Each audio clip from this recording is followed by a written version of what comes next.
Naam, habari za wakati huu mwana Baharia TV. Karibu tuendelee kuzitazama zile taarifa ambazo tuko nazo.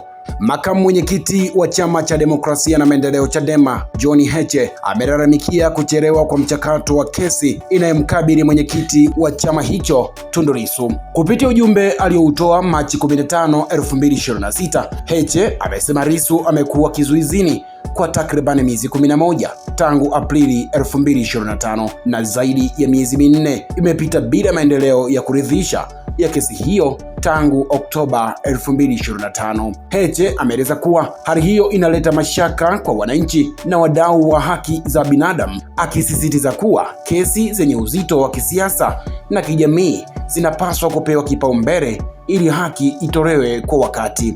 Napitia baadhi za jumbe za wadau hapa ndani, na mwana huyu anasema ni kweli kabisa, kesi zenye uzito wa kisiasa lazima ziwekezwe haraka.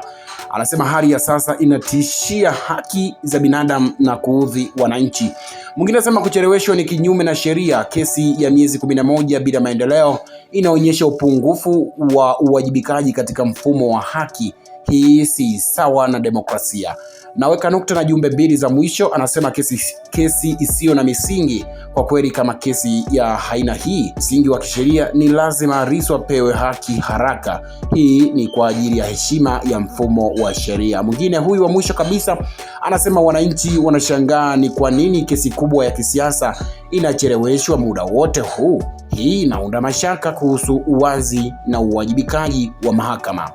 Asante sana mwana Baharia TV kwa kuendelea kubaki nasi. Cha msingi na cha sekondari, bonyeza neno subscribe kisha bonyeza alama ya kengele ili uwe wa kwanza kupata taarifa zetu pindi tunapozipandisha. Rangu jina mimi ni Friday Mongomare na hii ni Baharia TV.